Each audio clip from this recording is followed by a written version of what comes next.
Okay, so you go to log in your Aweber account and it won't let you go in. And then you find the email in your folder somewhere saying that because of, for whatever reason, they've decided that you're no longer allowed to be mailing on their platform. They've dumped you. Two things you got to understand. It's probably your fault. You're probably sending deceptive emails. You're probably broadcasting instead of using their autoresponder process. And you may be sending 2, 3 emails a day because you're desperate to get clicks out. This is what kills solo ad sellers. And you're probably emailing to everybody on your list and not those that are just engaged. It's not the size of your list that generates the clicks. It's the amount of engaged leads, people that open click on your emails on your list that actually generate the clicks, right? So you have a million lists. I got a guy who goes, I got 1,000,000 on my list. So, okay, I need 1,000 clicks. Okay, it'll take me about 3 days. If I get 1,000,000 leads, well, I'll only generate about 250 clicks per email. He's got maybe 1,000 engaged leads, if that's the case. So he's wasting a ton of money emailing and actually making his emailing worse every time he sends it out because he's got so many that are going in the spam boxes. He's dead. He's dead. He should just give up. You know, it's better to have 10,000 engaged leads than 100,000 list members that don't open and click on anything. So you have to figure out what your problem is. Were you only emailing the entire list and not just the engaged leads? Were you doing all broadcasts? Were you doing multiple broadcasts per day? Then don't panic. You can recover. Whoever drops you, you can go to them and say, please let me download my leads. They have to let you download your leads. Download your leads. Then you want to take them to MailGet. MailGet is a program that is a kind of front-end email server that connects to any different SMTP server you want to connect it to. So you can go to MailGet, and then you want to use the same from email address that you used before in the same name, probably different domain name. You have to make sure the domain name is set up according to MailGet's requirements. It's a little scratchy because it's different every time you do it, but it's not hard to do.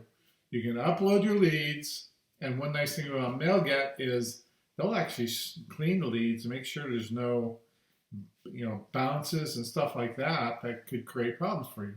And then you can start mailing that list again. Now, you will get dropped again if you continue to do the same stupid things you did before.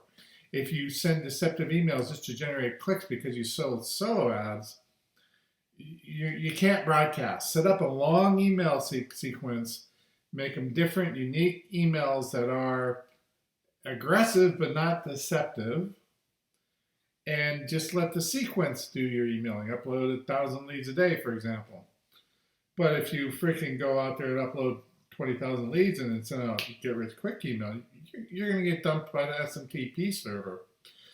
Now, the good news is there's a lot of SMTP servers out there.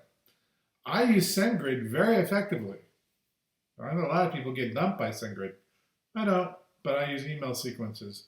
I use smtp.com effectively. I love Aweber and GetResponse and my own. I use a lot of different things because I do a lot of different mail. But if you lose your autoresponder account, get your data, upload it into a server, either Okta email, I think it's called, or and you need to do this right away before your list members forget who you are, or MailGet, which is part of a company called FormGet.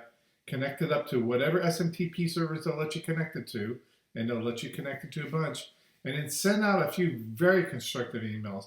Learn to segment your list. Do things right. And if you need to learn more about how to segment your leads, Bulletproof Email Solution teaches you that. Why is that important? The more people that engage with your emails, open them, that says something to the ISP. It says something to the email service provider. If you send out 100,000 emails and only 1% open them, or you send out 10,000 emails and 10% open them, it tells the email service provider, whether it's Aweber or GetResponse or whoever, that a lot of people are engaging with your email or nobody is.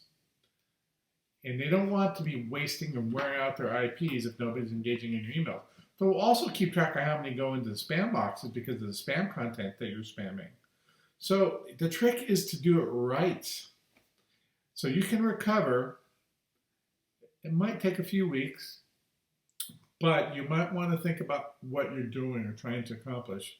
You may be better off doing affiliate marketing or maybe promoting CPLs and stuff like that. You guys have a great day.